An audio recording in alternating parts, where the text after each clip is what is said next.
Livro Deuses Falsos, capítulo 1, parte 2. A jornada até ao monte.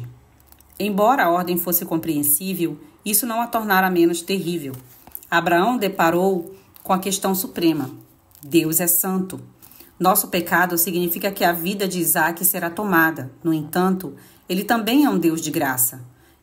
Disse que deseja abençoar o mundo por meio de Isaque. Como pode Deus ser santo e justo e ainda cumprir graciosamente a sua promessa de salvação? Abraão não sabia, mas obedeceu. Agiu em conformidade com outro personagem do Antigo Testamento, Jó, a quem foram enviadas inúmeras aflições sem explicação alguma. Entretanto, Jó afirma a respeito do Senhor, aspas, Ele sabe o que está fazendo comigo, e quando me testar, sairei puro como ouro, fecha aspas. Jó 23:10. De que forma Abraão decidiu subir o monte em obediência ao chamado divino? A narrativa magistral do texto hebraico nos fornece dicas muito interessantes. Disse ele a seus servos, voltaremos, Gênesis 22:5. É improvável que tivesse alguma ideia concreta do que Deus faria, mas Abraão não subiu o monte dizendo, eu consigo, cheio de força de vontade e pensamento positivo. Ao contrário, ele subiu declarando, Deus o fará, só não sei como. Fará o quê? De algum modo, Deus eliminaria a dívida que exigia a vida do primogênito e ainda cumpriria a promessa de conceder graça. Abraão não estava apenas exercitando uma fé cega. Não estava dizendo, aspas, que loucura, isso é assassinato, mas vou fazê-lo mesmo assim. Ao contrário, ele dizia, aspas, sei que Deus é tanto santo quanto gracioso. Não sei como fará para manifestar esses atributos, mas sei que o manifestará. Se não acreditasse que estava em dívida com o Deus Santo, ficaria bravo demais para ir até o monte. Mas se também não acreditasse que Deus era um Deus de graça, teria se sentido esmagado, desesperado demais para ir. Teria simplesmente se deitado e morrido. Somente por saber que Deus era santo e amoroso, Abraão foi então capaz de se pôr de pé e colocar um pé à frente do outro e subir a montanha. Por fim, Abraão e o filho conseguiram ver o local do sacrifício. Tendo ele chegado ao lugar que Deus havia mostrado a Abraão, este edificou o altar e arrumou a lenha. Depois, amarrou seu filho Isaque e o colocou em cima do altar sobre a lenha, e estendendo a mão, pegou a faca para imolar o filho. Gênesis 22, 9 e 10. Naquele exato momento, porém, a voz de Deus chamou do céu. Abraão, Abraão. Estou aqui, respondeu ele do precipício. Não estendas a mão contra o moço, pois agora sei que temes a Deus, visto que não me negaste o teu filho, teu único filho. Verso 12. E naquele momento, Abraão viu um carneiro preso pelos chifres em uma moita. Desamarrou então Isaque e sacrificou o carneiro em lugar do filho. O perigo das melhores coisas do mundo. Qual é o significado de todo esse incidente? Ele estava relacionado com duas coisas. Uma, que Abraão provavelmente identificava muito bem, e outra, que ele não poderia ter entendido de modo claro. O que Abraão conseguia ver era que o teste estava relacionado a amar a Deus sobre todas as coisas. No fim, o Senhor disse para ele, agora sei que temes a Deus. Na Bíblia, isso se refere menos a ter medo de Deus do que a estar comprometido com Ele de todo o coração. Em Salmos 134, por exemplo, vemos que o temor a Deus aumenta por meio da experiência da graça e do perdão divinos. O salmista descreve um sentimento de admiração e assombro em amor e alegria diante da grandiosidade de Deus. O Senhor diz, agora sei que me amas mais do que qualquer coisa no mundo. É isso que o temor do Senhor significa. Isso não significa que Deus estivesse tentando descobrir se Abraão o amava. O Deus que tudo vê conhece a condição de cada coração. Antes, ele estava fazendo Abraão passar pela fornalha, a fim de que seu amor por Deus pudesse, enfim, tornar-se puro como ouro. Não é difícil perceber porque Deus usou Isaque por meio para esse propósito. Se Deus não interviesse, com certeza Abraão passaria a amar o filho mais do que qualquer coisa no mundo, se é que já não o amava. Isso seria idolatria, e toda idolatria é destrutiva. Com base nessa perspectiva, vemos que o modo extremamente rígido de Deus tratar Abraão foi, na verdade, misericordioso.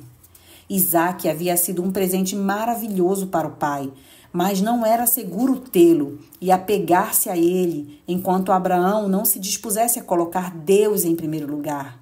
Enquanto Abraão não precisasse escolher entre o filho e a obediência a Deus, não conseguiria entender que seu amor estava se tornando idólatra. De modo semelhante, podemos não perceber como a nossa carreira profissional tem se tornado um ídolo para nós, até sermos confrontados com uma situação em que dizer a verdade ou agir com integridade significaria um sério golpe no nosso progresso profissional. Se não estivermos dispostos a prejudicar a carreira a fim de fazer a vontade de Deus, nosso trabalho se converterá em um falso Deus. Repetindo, se não estivermos dispostos a prejudicar a carreira a fim de fazer a vontade de Deus, nosso trabalho se converterá em um Deus falso. Como Ana, a mulher apresentada no início desse capítulo, poderia dar a Deus o que ele pediu a Abraão? Terapeutas lhe diriam que ela precisa parar de obrigar os filhos a se envolverem com atividades e projetos para os quais não tem a menor aptidão.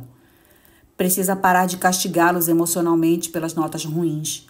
Precisa lhes dar a liberdade de fracassar. Tudo isso é verdade, mas há uma questão implícita que tem de ser confrontada. Ana precisa ser capaz de dizer em seu coração: meu desejo de ter filhos totalmente bem-sucedidos e felizes é egoísta.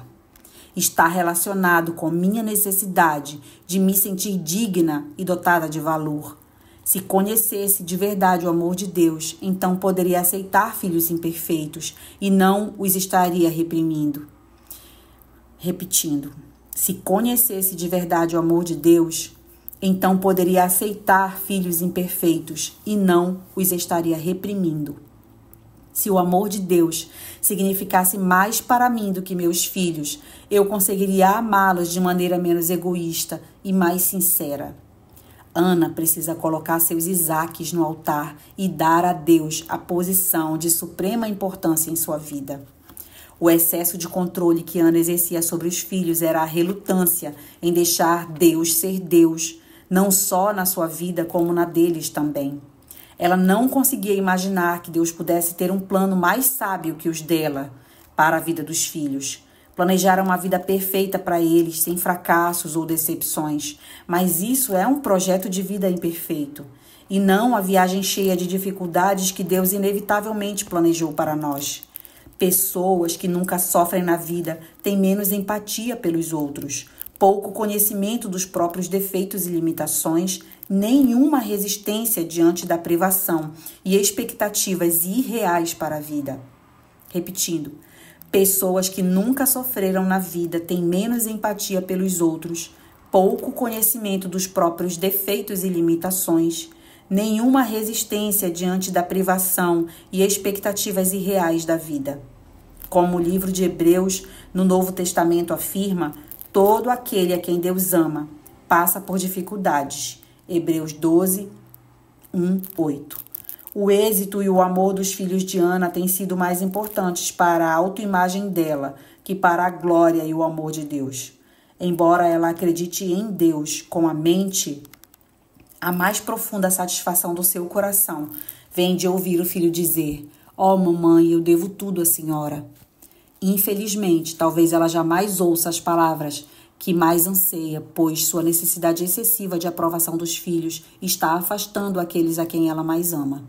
Ana precisa estar disposta a pôr Deus em primeiro lugar, a confiar em Deus em relação aos seus filhos, permitindo que fracassem, e a encontrar sua paz no amor e na vontade do Senhor. Precisa seguir Abraão, monte acima.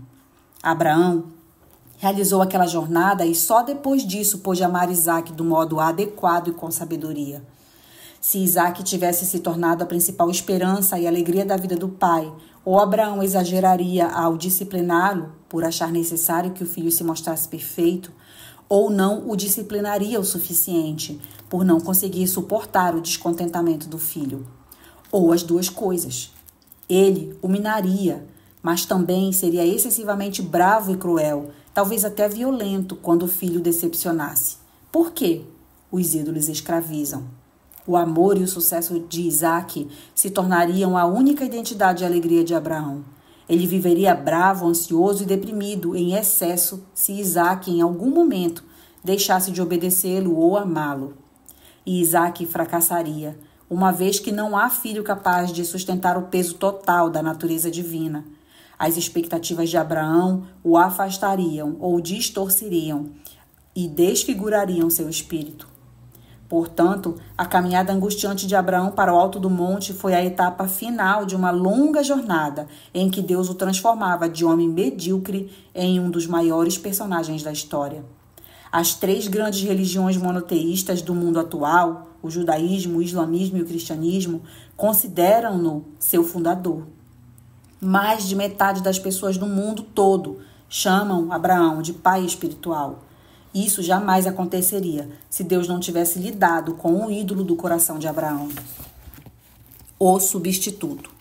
Esse episódio, bastante conhecido, também estava relacionado com algo que Abraão não poderia ver, ao menos não em seu tempo de vida. Por que Isaac não havia sido sacrificado? Os pecados de Abraão e de sua família persistiam. Como um Deus santo e justo poderia ignorá-los? Bem, um substituto foi oferecido, um carneiro. Mas o sangue do carneiro que saldou a dívida do primogênito? Não. Muitos anos depois, naquela mesma região montanhosa, outro primogênito foi estendido sobre um madeiro para morrer. Mas então, no Monte Calvário, quando o amado Filho de Deus clamou: Deus meu, por que me abandonaste? Não houve voz alguma do céu anunciando o livramento. Em vez disso, Deus o Pai pagou o preço em silêncio. Por quê? O verdadeiro substituto para o filho de Abraão foi o único filho de Deus, Jesus, que morreu, a fim de levar sobre si o nosso castigo. Porque Cristo morreu uma vez única pelos pecados, o justo pelo injusto, para levar-nos a Deus. 1 Pedro 3,18. Paulo entendeu o real significado da história de Isaac ao aplicar deliberadamente a linguagem da narrativa de Isaac a Jesus. Aspas. Aquele que não poupou nem o próprio filho, mas pelo contrário o entregou por todos nós, não nos dará também com ele todas as coisas? Romanos 8,32. Ou seja, temos aqui a resposta prática a nossas idolatrias pessoais, aos Isaques da nossa vida, em que tê-los e apegar-se a eles não oferece segurança espiritual alguma. Precisamos imolá-los. Precisamos descobrir um modo de não os agarrar demais, nem sermos escravizados por eles. Jamais o faremos, repetindo abstrações sobre quão grande Deus é. Temos de conhecê-lo, estarmos convictos de que Deus cuida de nós, ama e se deleita em nós, a ponto de podermos descansar nosso coração nele, para encontrarmos nosso valor e segurança e para alinharmos com qualquer coisa que aconteça na vida. Mas como? Deus viu o sacrifício de Abraão e disse: Agora sei que me amas, pois não me negaste teu único filho. Mas até que ponto conseguimos olhar para o sacrifício divino na cruz e dizer a Deus: Agora nós sabemos que nos ama, pois não nos negaste teu filho, teu único filho, a quem amas. Quando a importância do que ele fez começa a ficar clara para nós, torna-se possível, enfim, descansar o coração nele e não em alguma outra coisa. Somente Jesus dá sentido a essa história. A única maneira de Deus ser tanto justo, exigindo pagamento por nossa dívida de pecado, quanto justificador, Romanos 3,26, oferecendo salvação e graça, é porque, anos mais tarde, outro pai subiu outro monte, chamado Calvário, por seu primogênito, e o ofereceu naquele lugar por todos nós. Você nunca será tão grande e tão seguro em Deus, nem se tornar tão corajoso como Abraão se tornou pelo simples fato de se esforçar muito, mas apenas ao crer no Salvador, para quem esse acontecimento aponta. Somente se Jesus tiver vivido e morrido por nós, você pode ter um Deus de amor e santidade infinitos ao mesmo tempo. Então, pode ter certeza absoluta de que Ele o ama. Sua jornada para o monte. Pense nas várias desilusões e problemas que nos sobrevêm. Observe-os bem de perto e constatará que o mais angustiante deles está relacionado com nossos Isaques pessoais. Em nossa vida, há sempre alguma coisa em que investimos para alcançar um nível de alegria e realização que só Deus pode dar. Os períodos mais dolorosos da nossa vida são aqueles em que os nossos Isaques, nossos ídolos, estão sendo ameaçados ou removidos. Quando isso ocorre, podemos reagir de duas maneiras. Podemos escolher a amargura e o desespero. Achando-nos no direito de chafurdar nesses sentimentos, diremos: trabalhei a vida inteira para chegar a essa posição na minha carreira e agora tudo se perdeu. Ou fui uma escrava a vida toda para proporcionar uma vida boa para essa menina e agora é assim que ela me retribui. Podemos nos sentir livres para mentir, trair, vingarmos-nos ou jogar fora nossos princípios a fim de obter algum alívio. Ou podemos simplesmente viver em permanente desalento. Outra possibilidade seria, assim como Abraão, fazer uma caminhada até o alto do monte. Você poderia dizer: entendo que talvez o Senhor esteja me chamando para viver, destituído de algo sem o qual jamais pensei ser capaz de viver. Todavia, se tenho o Senhor, tenho a única riqueza, saúde, amor, honra e segurança de que realmente preciso, e tudo isso não pode ser tirado de mim. Como outros aprenderam para depois ensinar, ninguém percebe que Jesus é tudo de que se necessita, até Ele ser tudo o que se tem. Repetindo, como muitos aprenderam para depois ensinar, ninguém percebe que Jesus é tudo de que se necessita, até Ele ser tudo o que se tem. Muitos desses deuses falsos, se não a maioria, podem permanecer na nossa vida a partir do momento em que os rebaixamos a uma posição inferior à de Deus. Nesse caso, não nos controlarão, nem nos atormentarão com ansiedade, orgulho, raiva e compulsão. Entretanto, não devemos cometer o erro de pensar que isso signifique que só precisamos estar dispostos a renunciar aos nossos ídolos em vez de deixá-los de fato para trás. Se Abraão subisse o monte pensando: tudo o que preciso fazer é depositar Isaque em cima do altar sem entregá-lo realmente, ele teria fracassado no teste. Manter algo em nossa vida só é seguro se isso realmente deixar de ser um ídolo, o que só pode acontecer quando nos dispomos de verdade a viver sem esse ídolo. Quando dizemos com sinceridade de coração: por ter Deus, posso viver sem você. Às vezes, Deus parece estar nos matando, quando na verdade está nos salvando. Em Gênesis 22, ele estava transformando Abraão em um grande homem, embora por fora parecesse agir com crueldade. Seguir Deus nessas circunstâncias parece uma fé cega para alguns, mas na verdade é a fé vigorosa e grata. A Bíblia está cheia de relatos de personagens como José, Moisés e Davi, vivendo momentos em que Deus parecia abandoná-los, mas depois ficou claro que estava lidando com os ídolos destrutivos da vida deles e que isso só poderia acontecer quando experimentassem a dificuldade. Assim como Abraão, Jesus teve um conflito intenso com o chamado divino. No jardim do Getsêmani, perguntou ao Pai se haveria outra maneira, mas no fim subiu obediente ao Monte Calvário até a cruz. Não temos como saber todas as razões pelas quais nosso Pai está permitindo que coisas ruins aconteçam, mas como Jesus podemos confiar nele nesses tempos difíceis. Ao olharmos para ele e nos regozijarmos no que fez em nosso favor, teremos a alegria e a esperança necessárias, além de estarmos livres dos deuses falsos, para seguirmos o chamado de Deus quando os tempos parecerem os mais obscuros e difíceis possíveis.